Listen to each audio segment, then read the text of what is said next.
이전에 올렸던 영상에서 BTS 지민님은 항상 정국님에게 견갑골 쪽 마사지를 받고 있었습니다. 지민님 역시 오랜 기간 이 증상으로 고생하신 것 같습니다. 자세한 건 이 영상을 참고해 주세요. 여러분들 중에 견갑골 내측이 쑤시고 불편했던 분들 많으시죠? 저도 그 환자였고 엄청 고생했습니다. 현재는 잘못된 자세들을 모두 인지하고 수정해서 거의 불편감을 느끼지 못하고 있는데요. 여러분도 오늘 영상을 보고 내가 거기에 해당되지 않나 체크해 보세요. 그럼 고치실 수 있습니다. 일단 이 증상이 있는 분들은 공통적인 특징이 있습니다. 첫 번째, 어깨 한쪽이 말려 있습니다. 어떤 분은 오른쪽이 말려 있고 어떤 분은 왼쪽이 말려 있어요. 흔히 상완골의 전방 활주라고 하는데요. 오랜 시간 라운드 숄더가 진행된 분들에게서 나옵니다. 그리고 두 번째, 어깨가 비대칭입니다. 1번 특징의 연장선인데요. 일단 어깨 높낮이가 다릅니다. 그리고 세 번째, 목이 좋지 않습니다. 경추 쪽에서 나오는 견갑배 신경이 견갑골 내측 통증을 유발할 수 있다고 말씀드렸죠. 그리고 네 번째, 잘 때 많이 뒤척이거나 새우잠을 잡니다. 자, 우리 몸이 어깨 쪽 비대칭이 됐을 때 왜 비대칭이 될 때까지 방치를 했을까요? 그 이유는 다음과 같습니다. 우리 얼굴은 항상 거울로 보기 때문에 어디가 틀어지거나 주름이 나타났다라고 하면 계속 신경 쓰고 주의합니다. 예를 들어 입꼬리가 틀어진 것 같거나 한쪽 눈이 내려온 것 같으면 스스로 대칭을 맞춰보려고 노력하거든요. 거울 앞에서 몇십 분이고 계속 정상 위치로 맞춰보면서 연습을 합니다. 하지만 어깨는 그렇지 못해요. 항상 옷을 입고 있기 때문인데요. 우리가 운동할 때 상의를 다 탈의하고서 운동하지 않잖아요. 기본적으로 티라도 입고서 헬스장에서 운동하시죠. 비대칭이 아주 크지 않은 이상은 옷을 입고 있기 때문에 가려져 있습니다. 스스로 인식하기가 힘들어요. 또 옷을 입은 상태에서 비대칭이 나왔다라고 해도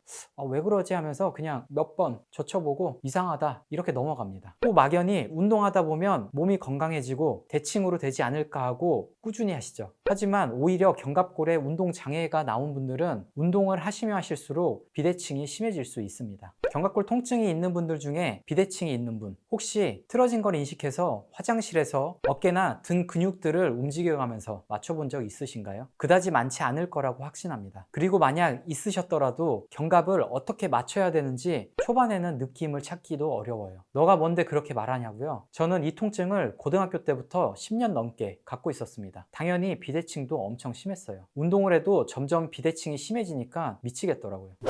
우리 몸에는 고유 수용성 감각이라는 게 있습니다. 쉽게 말해서 이 감각은 내 몸이 움직이거나 어떻게 틀어질 때 뇌가 인지를 하는 거예요. 예를 들면 눈을 감고 음료수를 들어서 마신다고 했을 때 굳이 보지 않아도 마실 수 있죠. 또 고유 수용성 감각 덕분에 시각적인 정보를 통하지 않고서도 어떤 속도로 입으로 가져가야 음료수가 쏟아지지 않는지, 그리고 입까지 정확하게 가져갈 수 있는지, 이 감각들이 그 역할을 해줍니다. 비대칭이 이미 오랜 시간 동안 발생한 분들은 한쪽 몸이 어디로 가건 몸의 위치에 대한 감각이 그렇게 크지 않습니다. 그래서 비대칭이 돼도 인지가 잘 되지가 않아요. 상의를 벗으시고 비대칭이 있는 곳을 어떤 방향으로 힘을 줘야 할지 한번 확인해 보세요. 어깨나 등을 움직여 보면서 어떻게 힘을 줘야겠다, 이 느낌을 꼭 확인하셔야 됩니다. 이런 작업들을 시간 날 때마다 상의를 벗고 움직여 가면서 스스로 인지하셔야 돼요. 그래야 일상생활을 하면서도 틀어지게 되면 뇌에서 인지를 하게 되고 바른 자세로 고칠 수 있습니다. 비대칭이 오래된 분들은 점점 더 심해지는데도 아예 인지를 할 수가 없어요. 여러분도 잘 아시겠지만 하루아침에 이루어지는 게 아닙니다. 6개월 이상의 시간이 걸릴 수도 있어요. 그래도 이렇게 어깨 높이를 맞추고 대칭을 맞추려고 연습하다 보면 뇌에서는 고유 수용성 감각이 회복되게 되면서 점점 일상생활에서도 주의를 할 수 있습니다. 저번 이 영상에서 견갑골이 거상, 하강, 후인, 전인, 상방회전, 하방회전, 이거를 연습하라고 했었죠. 이 영상을 참고하시면 자세히 하는 법이 나와 있습니다.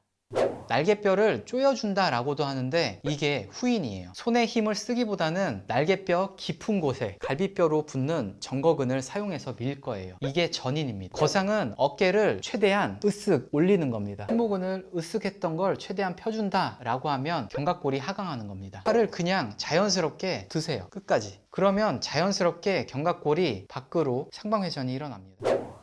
그리고 어깨가 말린 전방 활주인 분들, 이분들 역시 하루아침에 들어가게 할 수 없어요. 어떻게 하면 들어갈지 차근차근 거울 보시면서 움직여 보세요. 관절까지 아탈구가 살짝 일어난 거기 때문에 조금씩 회복해야 됩니다. 오랜 시간 동안 견갑골 통증을 알아오신 분들도 이 방법을 통해서 개선시킬 수 있습니다. 얼마나 힘들지 알기 때문에 힘내시기 바라는 마음에서 이 영상을 제작했어요. 하지만 이런 분들은 주의하세요. 목부터 등이 쑤시고 저리고 당기고 팔까지 증상이 있는 분들, 이런 분들은 자세 교정이 문제가 아닙니다. 치료부터 꼭 하시기 바래요. 좋아지고 난 이후에 비대칭을 개선시켜야 됩니다. 그럼 지금까지 페인랩이었습니다.